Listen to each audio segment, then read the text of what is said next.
You have anything to say? Greetings, Philosoweebs. Oh, God. We are in the experimental stage of finding our intro, people, so please bear with us. I want them to open the video and be like, holy shit, like, this is life-changing. I want them to feel the butterflies, you know? I do. Maybe I gotta pour myself into it instead of being a dumbass, being like, greetings. You guys just got a glimpse behind the window again here at Philosoweebs. On this very, very special episode, I am your co-host. You should gotta see what I'm seeing right now. It's crazy. I am 40 years of weeb. Here with... Orewa T-Kon desu. Oh, boy. Oh, boy. So, yeah. That's where we're at. That's what's going on here. Listen, when you wake up in the morning and you open your eyes and you catch that first glimpse of sunrise, what do you think to yourself? Do you think that I'm so happy that I get to see this sunrise? No, you don't. You know why? Because that sunrise has become so meaningless to you because it happens every day. It's guaranteed. But you know what? Life ain't guaranteed. You could die today. Are you trying to imply that the sunrise, in fact, the sun lies?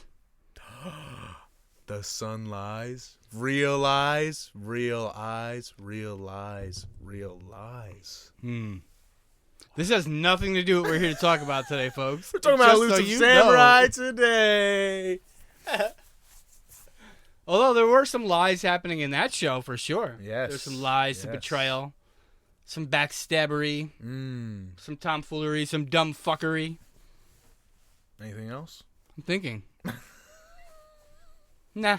Oh, okay. That's about it. Okay. So what would you like to talk about? Because you have a lot more notes than me. Well, I just have random notes. These are just thoughts on the whole show. Yeah. You know what I mean? Well, so really just, this is let's not get to... into it. This is just to facilitate conversation. Okay. Not to go in. First, I want us to discuss what it is, what our general thoughts on it are. Of Of course. But yes, we will be... I have nearly 2 pages of notes that we will be looking at. Word. Mm-hmm. All right.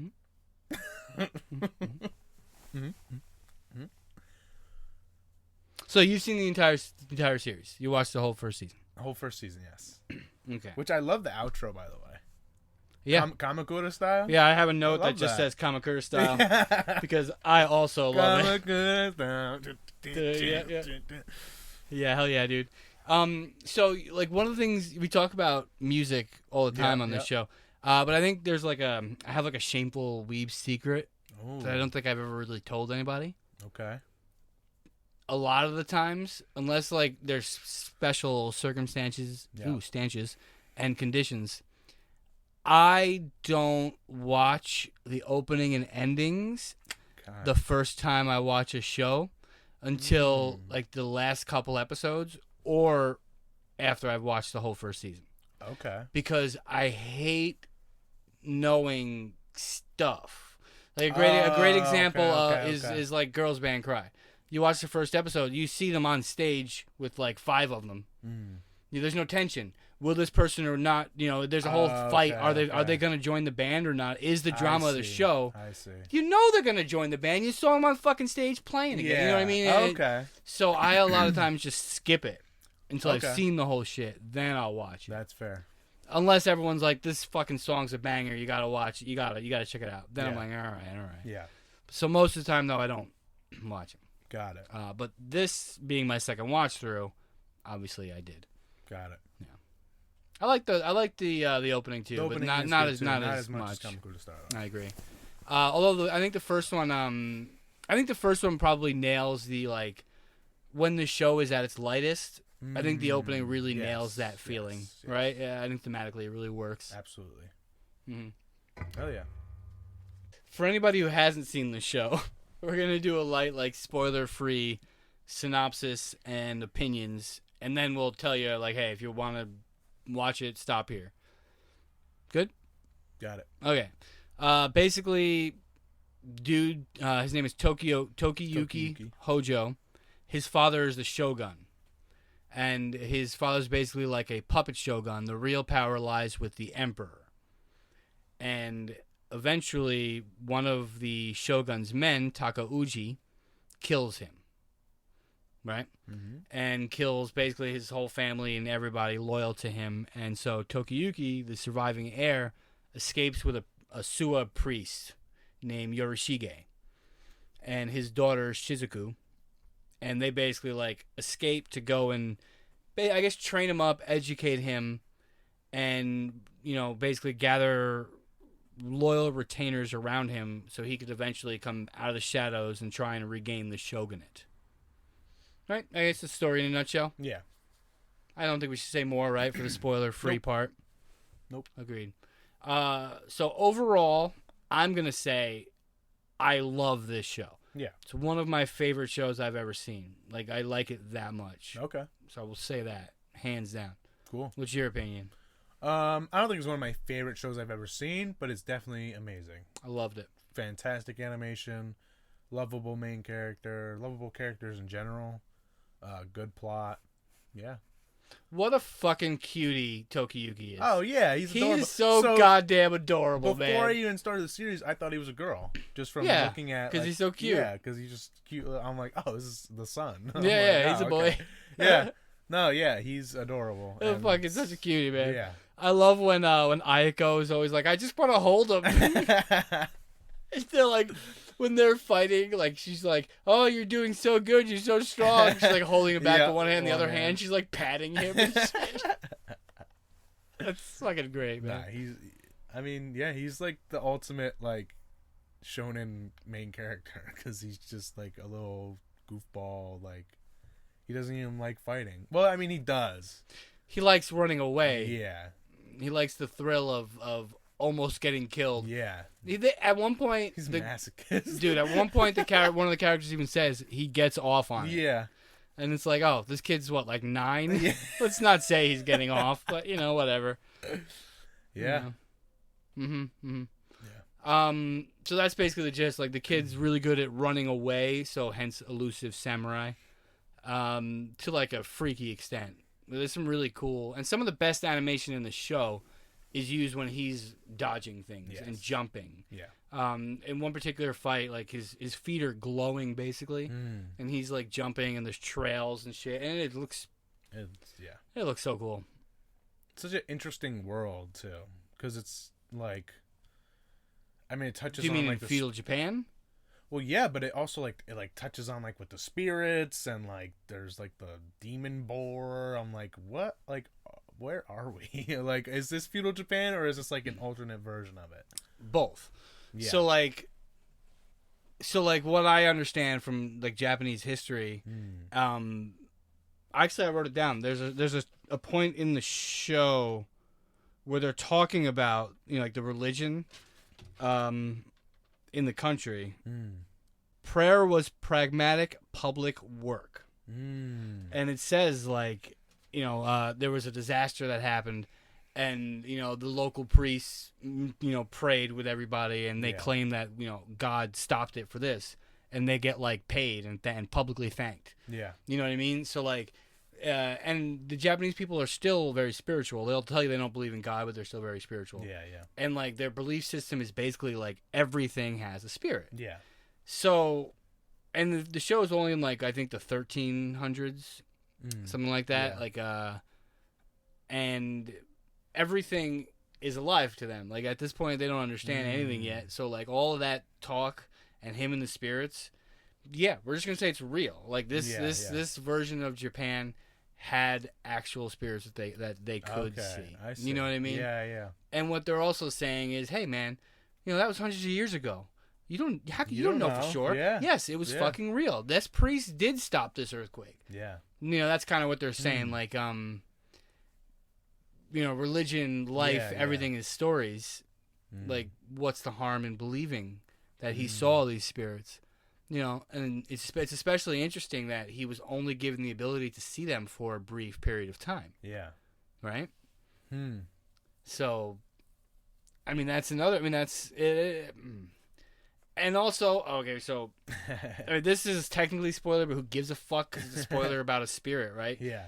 The boar. Yeah. They kill the boar, Mm-hmm. and then they don't get to eat the boar. The priest eats the boar. Yeah. And what does he say to them?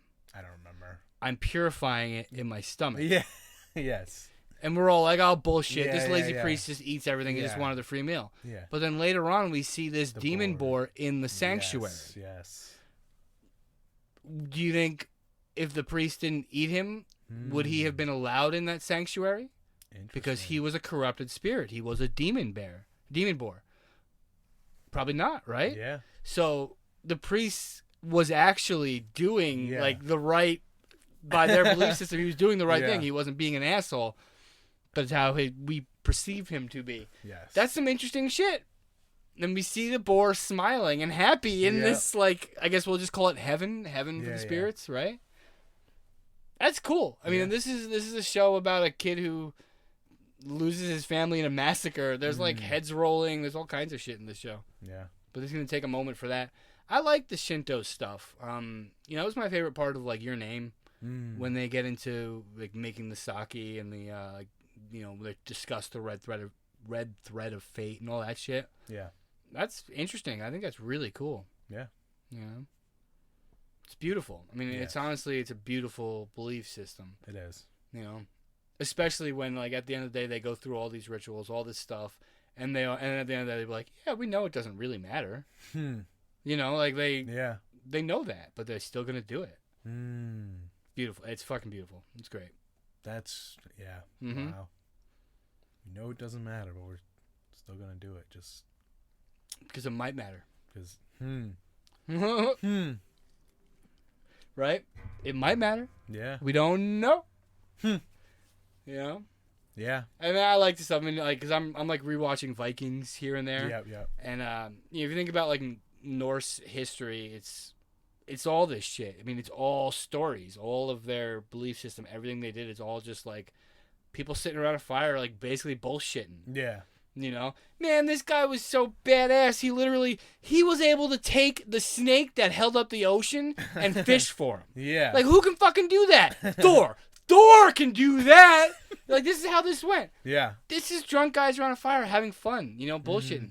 And that's like, it turns into this thing that's like the foundation of a society. Yeah. That we talk about how many years later, you know, over 1,000, right?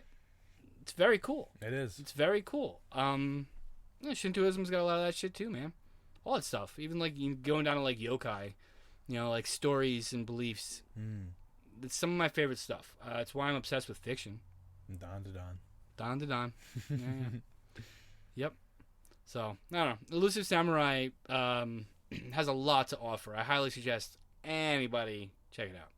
Absolutely. Well, I don't want to say much more for the non-spoilery. Yeah. Honestly, I think you guys should just go experience it. It's really fucking cool.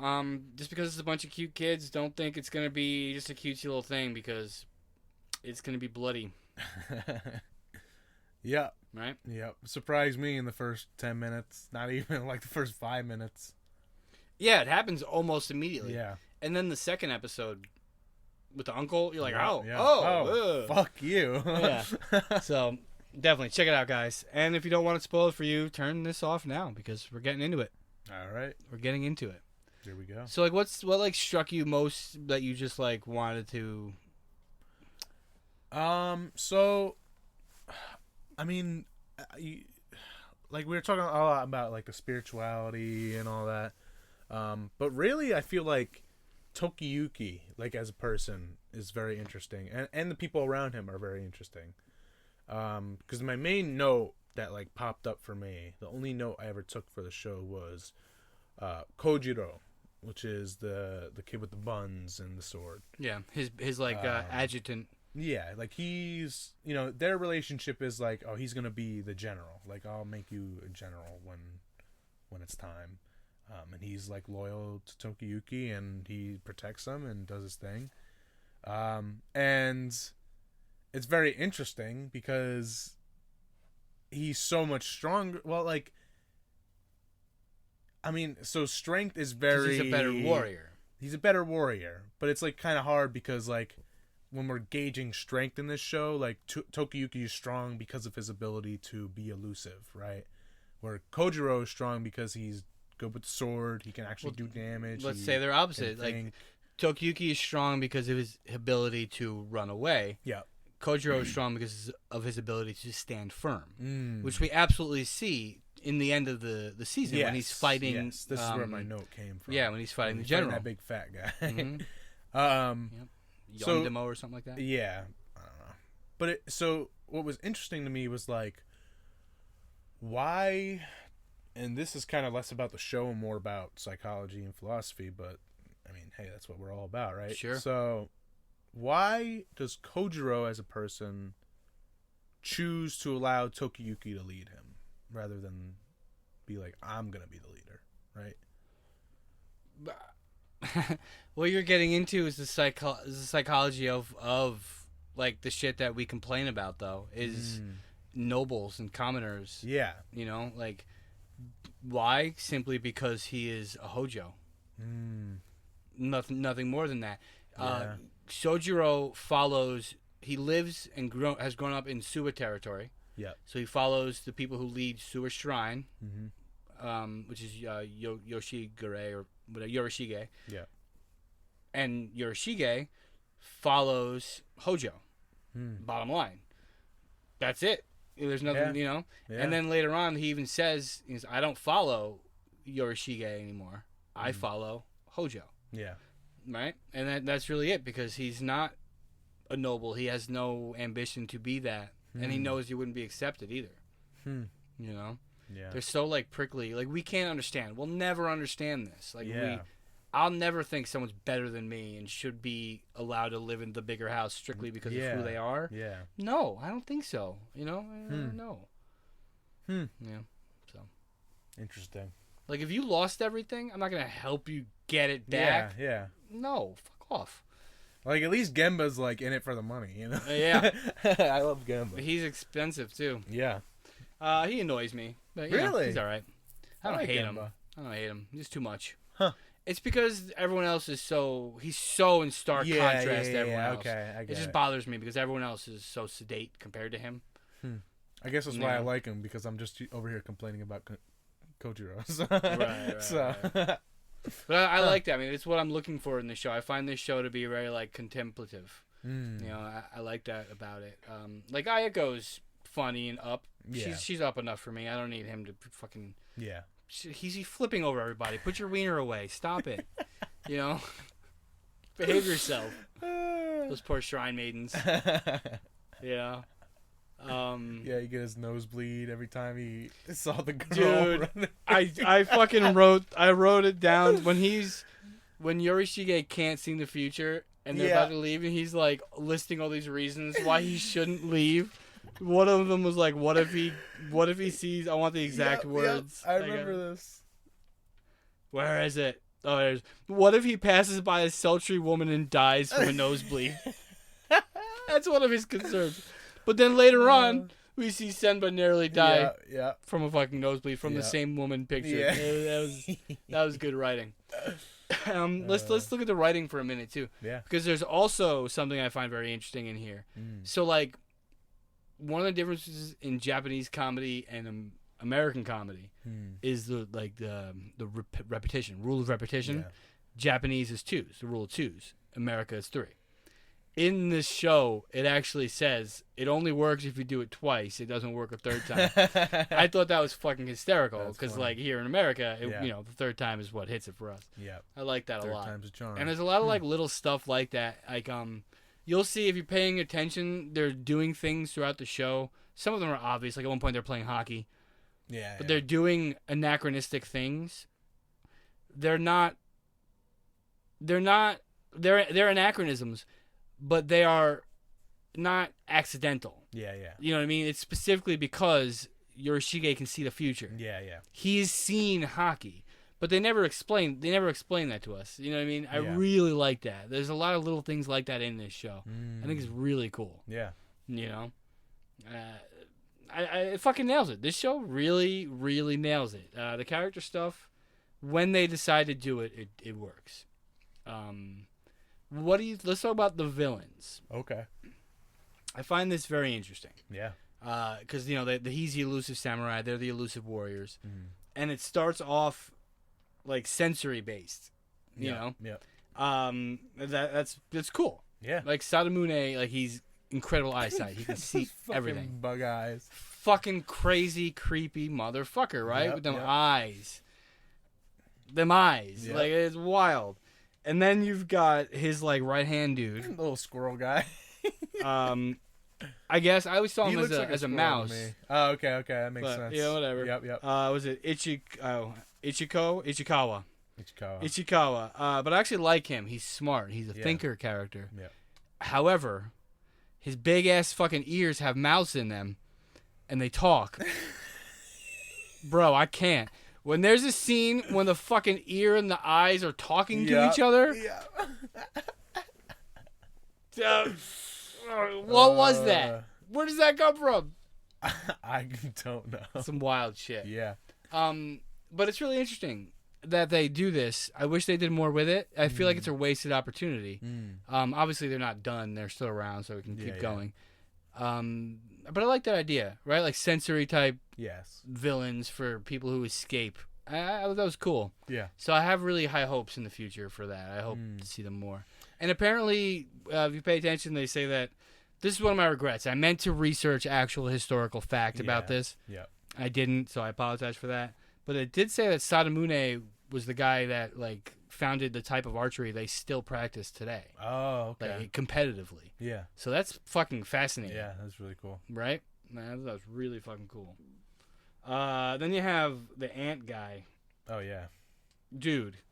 He's cool, but I mean Shokan. Yeah. Shokan. I ain't fucking hanging, bro. Get your fucking ant colony out of my face. What is this shit? He's got ants living on him. Yeah, I was really confused by him because I'm like, okay, what is his sensory thing? Like, is it he can feel because he's got the ants? Like, is that representation? Doesn't seem to of the be any. It ground? just seems to be he's Just smart. Literally just a strategist that has ants on him. Yeah. I guess the ants. I think the ants were representing of like him, because he like his backstory was like he was just a regular warrior and then like he whatever. He couldn't inherit land because all the land was gone. Yeah. He had to serve his brother. Yeah. So I think like the ants were representative of like him colonizing and like bringing. Yeah, people. I think so too. But yeah, besides that, he was just a guy with ants on him. And also probably like perseverance. It's hard to kill an ant. Yep. Maybe. I don't know, but I fucking wasn't into it. This gross, nasty. Get your fucking ants out of here. I was upset that he didn't die. I was like, no me too. Way. Me fucking too. After that awesome scene, like you're telling me he's just like, oh. I think that okay. Tokiyuki as a character deserved that kill. Yeah, absolutely. He had to mentally prepare himself to do that. I think it cheapens it to let him survive. Right? I don't think he should have survived. No, yeah. Yeah, not at all. Not at all. What do you think Shizuku's deal is? What do you think she actually is? The daughter? Yeah. Because I don't think that she's his daughter. Oh, no, I didn't think that at all. You know? I thought, because I even thought at first it was like he was calling her daughter because he's like the father, because he's the priest. Like, I didn't think they were actually related this whole time. I kind of feel like she's probably got something to do with the future. She's gonna be a fox spirit or some shit. Like so I almost feel like she's like gonna be some destiny thing where like she is like something for like a line of like either like married to Tokiyuki. Well, she definitely loves him, but she's definitely like has romantic feelings. Yeah. Like, however, for they're so young. However old. However, like, how do I say this? Whatever strength or level of feelings she can have for him, I feel like she does have. You know what I mean? Yes. So, I mean, I'm interested in that. But also, like, well, because he did say this is the last era in which they can commune with the gods and all that stuff. So, because I'm thinking that when the spirits and everything, like, in that changeover, she's not going to live past that changeover. Probably. You know? So I don't know. Interesting. It's interesting. I'm interested to see where she goes as a character. Yeah. For sure. Yeah. Did you see that moment where they basically have Goku and the Spirit Bomb up on the cliff? That was pretty funny. I can't remember. I feel like I remember seeing that and being like, "Holy shit, that's funny. That's Goku." But no, I don't remember. It was pretty funny. It was straight up just Goku. They just drew Goku. Yeah, for no reason. I wrote, so one of my notes is basically just slow trust building. Yeah. And I think that relates to what you asked earlier about Sojiro, because I don't think he did just take him and accept him blindly. You know what I mean? I think he was following him regardless. Yeah. But I don't think that he had his faith. Okay. Right? Because Got it. I think that a big part of these episodes was like them all earning each other's trust. You know, even Genba, you know, and like in the end, I think it comes through with the way that Tokiyuki tells Sojiro to act on his own in the battle, right? Yep. But yeah, it was interesting. I think that was probably I think that's, if anything this show was about this season, it was building trust, right? I think so, for sure. Yeah. And I think it did a good job with it. Yeah.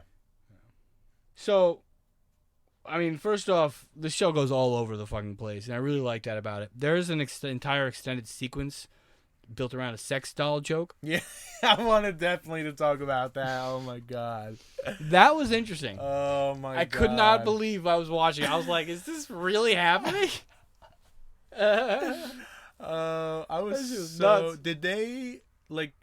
Maybe I wasn't paying attention, but did he ever like explain what it was all for, besides like to get him to go drink the water? Well, he thought that he needed to perform a ritual with a shrine maiden, but he didn't want any shrine maidens to know the truth. However, in the end of the episode, the sex doll is whipping him.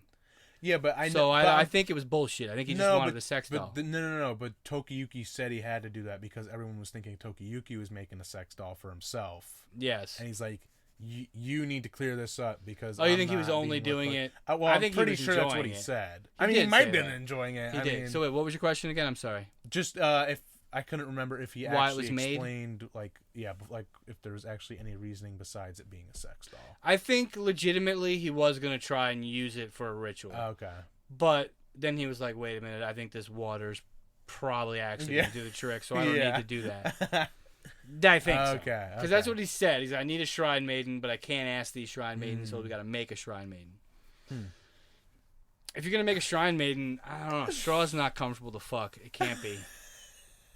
What he would use, I don't know. He was usually tied up getting whipped. How was that thing whipping him? Was he using he's got telekinesis, man? Like it was whipping him.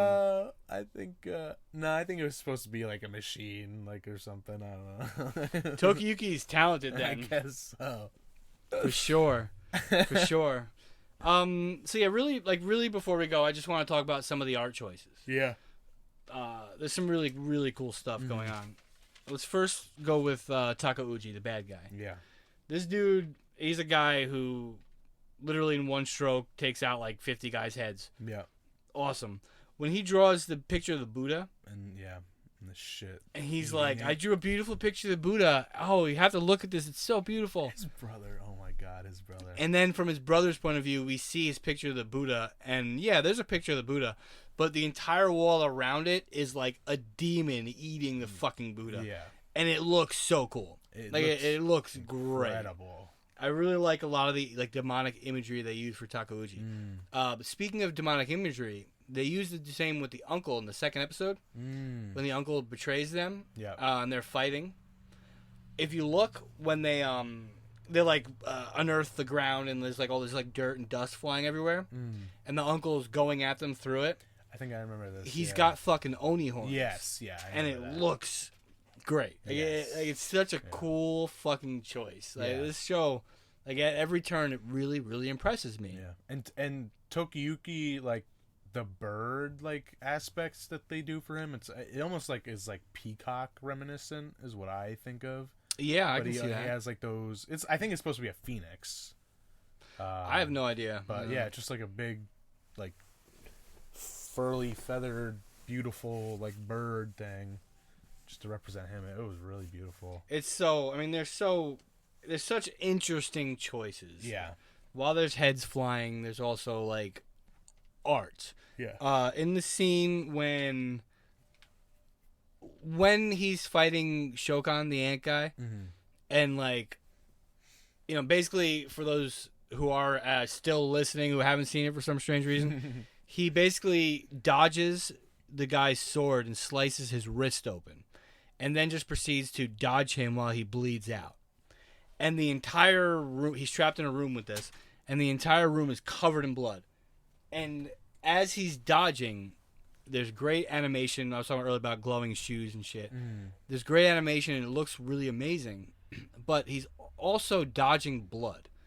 And even the blood flying through the air is artistic. Like, it makes a crazy statement. And all the while, this kid is literally smiling, and his cheeks are red, you know, in like exaltation. Like, he's so fucking happy.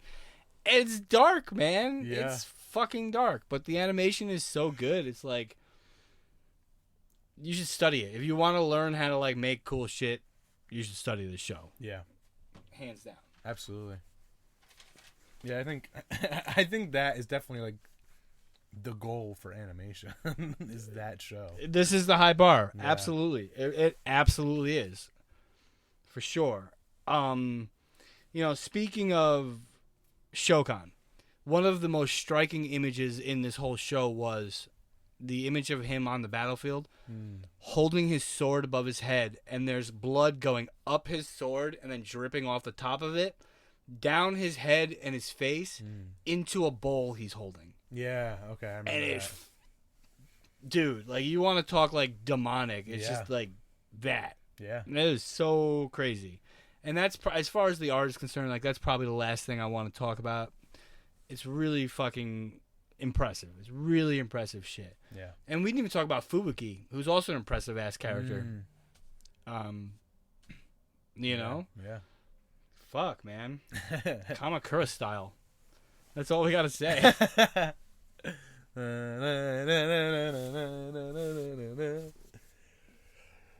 Oh yeah. There's fucking lot. I can't believe my only real complaint is the dog shooting competition. Yeah. I'm glad you know it wasn't killing, but yeah. Well, I didn't dig it. Even the priest is like, I seen that in the future. This is not quite looked upon well. He did say that, didn't he? Oh, that's fucking funny. Yeah, show's great. Yeah, I'm really glad you enjoyed it. Yeah, like, absolutely. I hope it continues. It's got such I'm sure it will. I want to read it. I'm probably gonna read it. Yeah, because I'm impatient. You know me. It's like I want to know what happens. Yep. And I also want to look up into like the real history. Maybe I think that's gonna be the most interesting. Maybe we'll talk about that again in the future. You know, we'll do like a 1-to-1 thing. We'll talk about it because I would like to start doing more about Japanese history too. Yeah. Because I would also just like to learn it myself. Yeah. Right. So if you're interested in going down that route, absolutely. On any side stuff, I think that'll help with just our overall, like, we're just trying to learn this stuff. So I mean, hey. I agree. So, you know, it's important to understand the culture where it comes from. Yeah. You know, it's interesting. Hell yeah. Especially we're talking about like fucking 13 something. You know, this is way before we were here. Back in the day. Mm-hmm. Speaking of which, I don't think I've told you about this show called Blue Mibaro. Have I told you about that yet? No. It takes place like shortly after the Portuguese came with the black ships. Okay. And like Japan first opened up. Yep.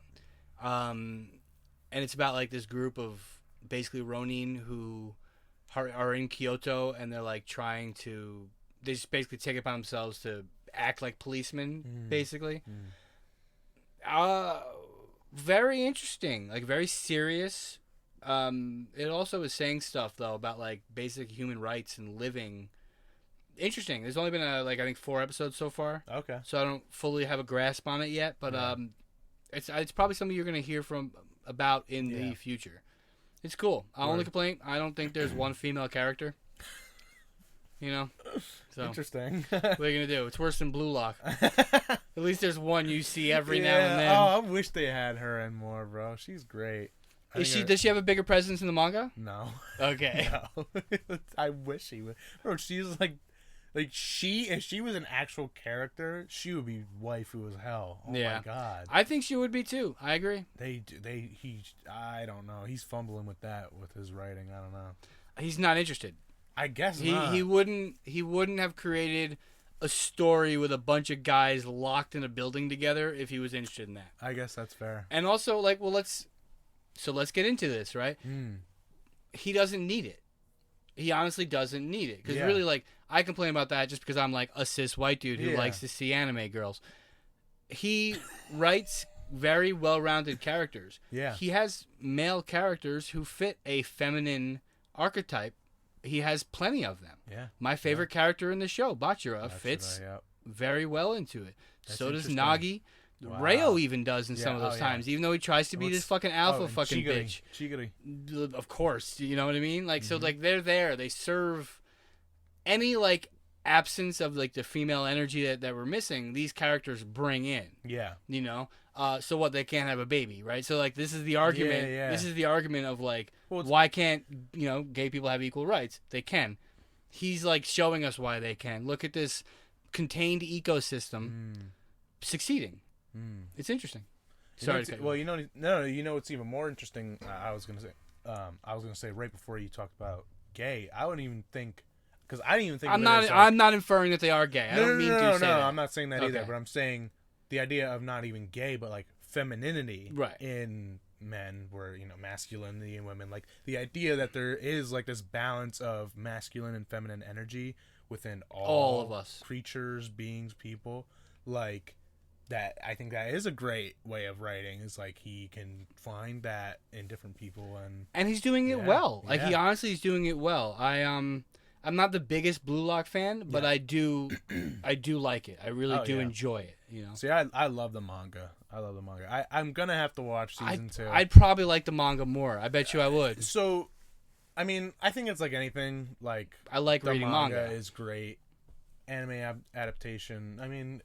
It's great too, but like the manga's the manga. The manga is fucking awesome.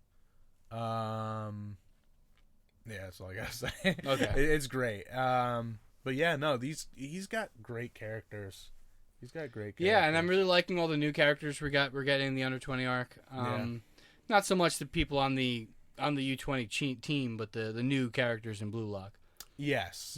I can't remember their names, but I mean the U20 team is. I mean it's exactly how you're seeing it. Like they fade away after U20. I figure, yeah. So, but the new introduced characters they continue into the arc after U20, and then we get new characters for that, and there's some really big characters in that. But he does a really good job. I feel like, and I mean, like I feel like Blue Lock. As a story is very masculine, like because I feel like it's all about winning, right? It's all about ego. That's literally absolutely what it's all about ego. Yes. So it's very interesting because there's that one guy that we didn't even touch on for femininity, right? The stylish guy. He's got the really long hair. Glam. Yeah, he's like he's all about like.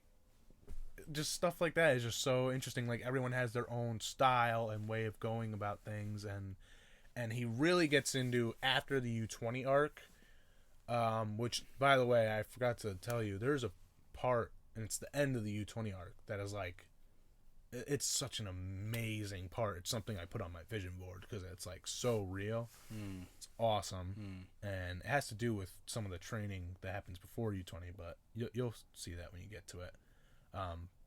But the arc after U20, which is, I forget what it's called, but it's like they do it with all like the different clubs, and he meets like Noah and whatever. It gets into like the idea of like everyone has their own, they talk on ego and stuff, but like everyone has their own like main, I forget the words he used, but like main character like thing, like I'm the main character of this and this is how I'm doing it, but if I can learn how to work off of this guy's main character and be his side character, right, that can help my main character push forward and be better. And I mean, that's exactly what we're seeing with Isagi and Rin. Yeah, that's exactly what we're seeing. Yes, because Isagi's our main character, but he was chosen specifically for his adaptability and his ability to work with Rin specifically, right? Yep, and it touches on that even more. But I think when you talked about how Blue Lock in itself is a masculine story, but with feminine characters at its, I am going to say at its heart, because I think there are a lot of them are important characters. Yeah. I think that, I don't know if it's intentional or not, but it's the story itself is a good weapon. It's a good tool. It's a good learning aid, I think, for people who like don't understand why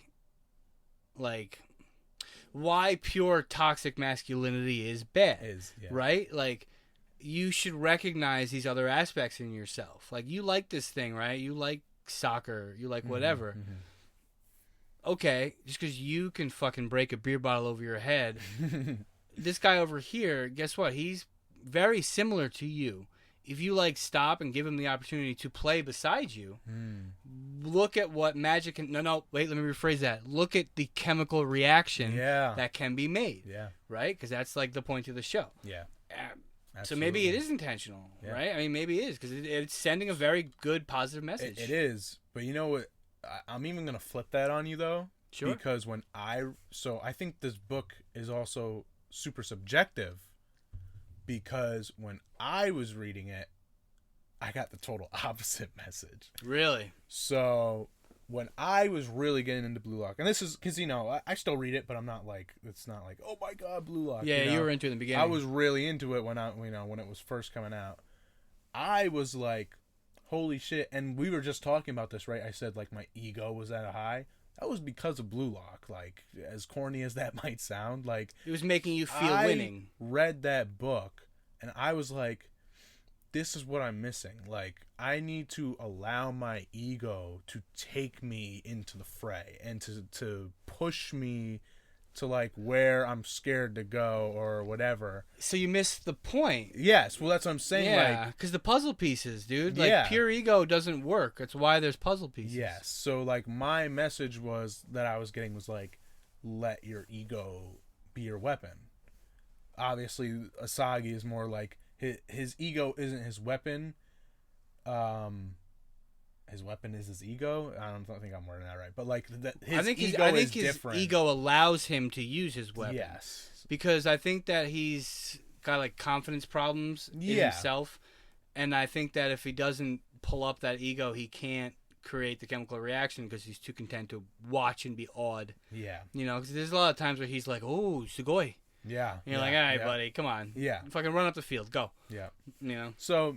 I think, I mean, it's interesting because to me, it's there is mixed messages, and I absolutely love the whole idea of we were talking about the femininity and this is Bachira, mindset. I think is a great adaptation of that. This is mindset because this shows the difference in how when I say we, I don't mean specifically you and I, but we as in people, how we view things and from different perspectives. Because I noticed it immediately when I first started watching Blue Lock. What's the first thing I said to you? I love Bachira. Yeah. And here's why. And it's basically because he's like a girl. Yeah. For lack of a better way of putting it. But his character is great, and I think he is watching him let loose his monster is thrilling. Yeah. It's so great. This season so far has been Bachira light, but it started in the last episode, we were getting glimpses of when his face contorts. Yeah. His face, he's got the best spiral eyes. His face gets fucked up in the best way. Yeah. And then, it was one of the first things I noticed about the show and I liked about it. And, oh my God, you know what one of my favorite things about it is? Literally the end of the show, after the credits, that extra time. Oh, yeah. Was just them coexisting in their bunk beds and shit. Yep. That's my favorite time, arguing over who's gonna clean the room. Like that, I love it. I think it's just fucking adorable. You haven't been watching it, but this season they've been like naming people after bugs. Oh, okay. And, like there's sitting there, this person looks like a panda or whatever. This person looks like a praying mantis. It's like funny. Yeah, it's I got the cute stuff. Blue Lock is very cute at times, and I think it is beautiful. I think it's amazing when it gets cute. Absolutely, I truly do. Yeah, the Rin and Asagi dynamic is what's gonna rule most of this season, and then later it's a new character. I mean, obviously, like the story is very Asagi driven, obviously, right? But like for a while it was Baro, and he's always there. First time it's Rin, he's always there. Bachara, Nagi, there's some other characters that come along, but like, no, absolutely, like it's just it's good. Yeah, so I'm gonna stick with it for sure. Absolutely. Like when I go, you start the day on Crunchyroll or whatever. There's like 3 or 4 new episodes to watch. Yeah.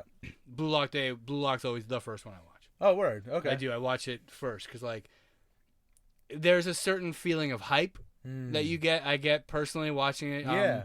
Like sports anime in particular does it. Like I get it in shonen stuff too, but sports anime when you watch it, I don't like a lot of them, but when it gets you good, you know what I mean? It fucking really gets you. Yeah, absolutely. I mean, that's why I started to love it. Like it was like it made me want to play soccer. Not that I really like soccer, but it's like the idea of like sports is something that is a very driving, competitive thing.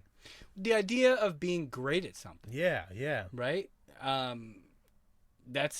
It's a fascinating thing, and it's something like inherent in us. We all want it. I think it aligns with ego, Like that's exactly what it is. It's the ego. We want to be great. We want to be known. We want to be seen. We want to be Noah, Like we want to be great, like you said. Like it's And when we're not, like, and then like when we fail or if we don't even try, you know what I mean? Yeah. Then it's our ego that gets in our way and stops us and pulls us down. Yes. There's 2 sides to it, Yep. There's 2 sides to it. And I wonder, I mean, in Blue Lock, there's a character named Ego. Do they ever get into that? The fact that there's more than one ego? The concept of ego. No, not really. Ego just always is like he's like, yeah, use your ego. Like your ego, like that's how you're gonna get greater. See, I feel like that's a flaw in the writing. So, well, I don't think so. Only because, again, I think it's subjective. Because this is his interpretation of ego, where I think, spirit. But I have to interrupt you. Yeah. I don't think something like ego can be interpreted, though. I think that it's factual. No, but here's what I was gonna say. It is factual, and that's why you see it, in the light you see it, right? Because it is a factual concept. So, like, he's writing that, like, ego is this one thing, because that's his version of seeing it. Yet, it still shines through in its truth, and that's why you see it differently. But I feel like to deny the other aspect of ego, the negative aspect of ego, is damaging. No, I think you're right. I feel like it's damaging. No, yeah. But like you say, it's his story. Yeah. He's I'm not writing it. Yeah. Yeah. I wouldn't have come up with it. Nope. And I'll keep watching it. I'll read it eventually too. Yeah. No, that is interesting though. The whole like he doesn't recognize the damaging part of ego. Yeah, particularly in a situation that they're in. Yeah. Because not only are they kicked out of Blue Lock, but they can never play professionally. Yeah. Right? The fuck is that going to do to their ego who fails? Yeah. We never saw the dude who got kicked out after he walked down that hallway. Yeah. What's his life look like right now? Did he watch them play on TV? Orange hair? Didn't he have orange hair? Yeah, the big guy. Kunigami? He's still a character. Oh, they bring him back? Oh, that makes me happy. Yes. That makes me very happy. This is why I'm like, this is what I mean when I'm like the interpretation thing. Because, well, I guess, and I guess I'm saying this too because there's like the manga. Like I read the manga. You've read it ahead of it, because Are you reading ahead of the English release, or you're only reading the printed editions? I'm reading online. Okay, so you're So like yeah, current. I'm like basically current. I'm probably like a couple chapters behind because that's one that I read like on a website. Sure. So I like do it like 5 chapters at a time. But like yeah, there's a lot of stuff like talking about like abusive parents and all that different kind of shit. Yeah, I want and, all like, that stuff. That's one of my complaints. It's like, where are these people coming from? I think you will get what you want then. Okay. The only thing you won't get, I won't get it coming from Ego. Yeah. The guy who. Yeah, you won't get anything that's like subjective or objectively talking about how like ego can be damaging. Like I mean the whole basis is like use your ego to fucking go out there and rock shit, and if you fail, you're a fucking loser. Right. That's the bad part. I mean, you should learn how to also protect yourself from your ego. Yes, Yeah. but I think part of that is also the fact that it's a shonen manga. True. Right. Yeah. So, true, and also if we look at it purely from Ego's perspective, he probably doesn't give a shit about any of them on a personal level. He doesn't care about the losers, or even the winners. Really, all he cares about is his success. Like I mean, that's at the end of the day. That's what he wants. He's trying to breed. So why should he tell them about the other aspects? They don't need them to win. Yeah. He doesn't care about what happens to them after they win. Yeah. That's interesting. Yeah. It's interesting. Fucker. He's a villain. Hey. I mean, that's not. But that's success. You gotta break a few eggs. I was just gonna say, like, that's not to be played around because I mean that's real life for you in a way. Yeah. No, you're not wrong. You're not wrong. People don't care about the bad part of ego. Not until they're stuck in it. Not until they're in it. Yeah, but the CEOs don't care about that. Nope. All they care about is the bottom line. Well, what are you gonna do? I'm glad I brought it down. Yeah, so Blue Lock, Elusive Samurai. Good shows. Yeah, it was crazy that we got into Blue Lock from Elusive Samurai. I mean, makes sense to me. I think there's one is trying to learn how to be the best he can be to lead his country. And another one is trying to learn how to be the best he can be to find his place in this world that he wants to be in. I think there's similar was it crossover? Yeah. Oh, definitely. I think so. If Blue Lock looked as good as a samurai, that'd be crazy. Oh my god. But that would be crazy. That would be dope. Very few things look like Elusive Samurai. Yes. No. And that would be oh my god. Because I'm just thinking of like when Barrow has like the lion, and you haven't seen like some of the other people's ego like auras yet. No, like, they get crazy and cool, and if we had Elusive Samurai animation on them, that would be a whole different game. That would be cool. It'd be like fucking JoJo stands. Yes, literally. Yeah. Yeah. I like it. Oh man, you got anything else you want to say? I think I'm about tapped out. Yeah, no, I think we're good. I like it. I like this show. Everyone should watch it. Hell yeah. So, fucking A. Like, share, subscribe. Fucking follow Philosoweebs wherever we go. Hell yeah. Come along with us. Let's build the new empire of the world and get rid of all the existing ones.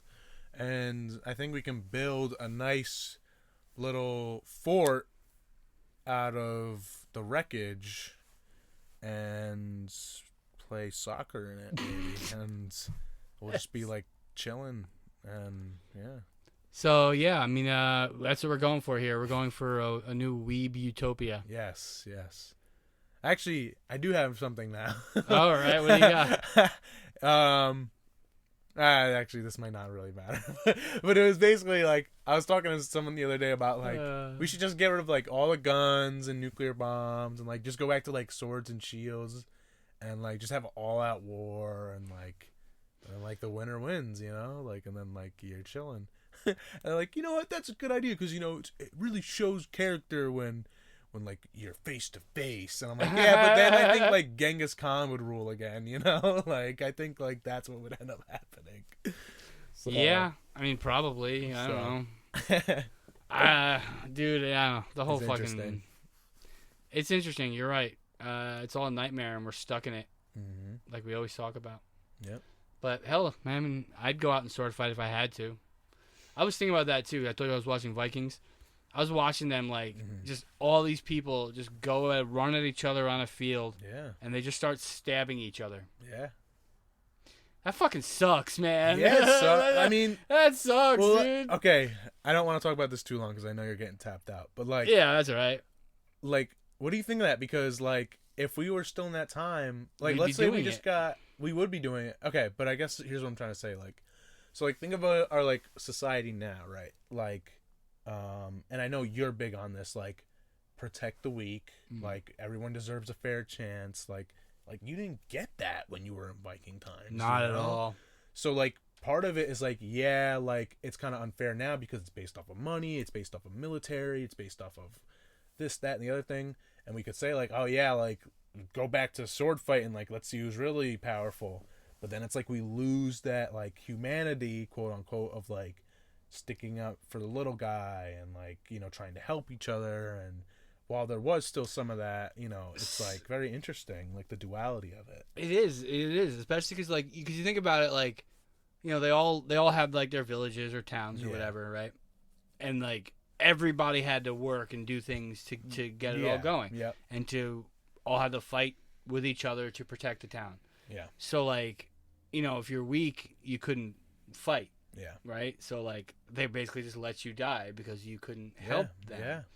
You know. So yeah, like I guess we probably would go right back to that. Yeah. Because like, yeah, I want to help all you people, but also none of you are farming for us, and all these guys are coming in. Like, yeah, what am I gonna do? Really, you know, it really shows you like how. You know, unless you can actually build isolated communities that are protected, and you don't have to worry about that. Which sounds idealistic to me. Yeah, it's not gonna happen. You know, right? Yeah. So you have to be strong. You have to be strong. You have to be strong one way or the other. You have to offer something. Yeah. Yeah, you have to offer something. You know. Yeah, like, you know, if you talk about Vikings, like, you know, there weren't a lot of old people because they died in battle. Like that was like the point to it. You know. And if you did live to be old, you were, like, shamed for it. Yeah. You know, it was embarrassing. Yeah. Like, you were like a coward. Oh, you didn't die on the battlefield. How could you still be alive? You Yeah. know, what's wrong with you? Like, they got picked on by the young. Yep. That's, you know, something crazy. Unless they had something to offer. Like, if there was, you know, like, you know, architects. Like a fucking, I was going to say a boat builder. But, yeah, exactly. Yeah. Someone like that. Someone who has knowledge. Yeah. Then they were respected. Yeah. Because they were useful. Mm-hmm. So, I mean, I get it. Dude, if we had apocalypse, I don't know what I would want to do. Like, I don't know if I'd want to go and try and join somebody's community. Like, I don't know. It's scary. I think I would want to start my own. That's my point. I'd rather not get into that shit with those people. But it really is just like a power struggle because, like, if no one wants to join your community, well, it's like we were just saying, you have to offer something. You have to have. Yeah. Right. You know, safety, food. I can offer security. I can offer, You know? That's what ends up leading you. And also, but it's like, you can't come in unless you're offering something too. Yeah. Like, what are you bringing to the community? Yeah. You know, do you have knowledge? Well, I have anything? Food, water, and security. You come in and you can be a farmer for me, and I'll give you security. Right. They have to be able to do that. They have to be willing. Do that hard labor, though. What if someone who comes in, they only have one arm? You're not coming in, right? Unless you got something else to offer. Unless you got a mind of a genius, or you know where some resources are. Mm-hmm. Yeah, I mean, what we're talking about is cold hard truth, man. It's got to be. Yeah. It's just got to be that way. Mm-hmm. Mm-hmm. Mm-hmm. See, like, I don't know. I just don't know. That'd be tough. Yeah. It'd be hard. I want it. I honestly, I want to try it. I want to try it. Dude, bring it. We're just gonna like die. Die just first day. Like right away. I've thought let's go. Dude, I have terrible luck. If something happened, I'm sure I would die in like a building collapse or something like that. You know what I mean? Like, I wouldn't have an opportunity to see if I could survive. I would just be dead because I couldn't help it. You know, like crushed by the masses or something. Or like zombie outbreak. Just some of that got run over when they were. Yes, to run that's away. What I'm saying. That guy. On. That's gonna be me. I'll never even be able to enjoy the lawlessness. Can't be like Zon 100. That's what I thought about that. Like that, and that's like the closest to my thing. 'Cause I always said, like, if I was the last man on earth, what would I do? Yep. I would just want to wander and see the beauty that Earth has. Yeah. Like, that would be what I would do. That would be my bucket list. Mm-hmm. Just to go. Shit, you can do that now. I know I can. But, you know. But, you know, and now I'd be homeless. You know, in that world, it would be normal to be homeless. Yeah. I mean, hey. I want to see the it's world. not normal doesn't mean it's bad. Yeah, I know, but I don't really just want to. You'd rather have somewhere to lay down. In this society, yeah. If society falls, that's different. But in this society, yeah. It's interesting. Yeah. All right. What'd I say? Did I say like, share, and subscribe? I think you should like, share, and subscribe. Like, share, subscribe. Damn. Yeah, like, share, subscribe. Keep weebing in the free world. All right, we're going out on that.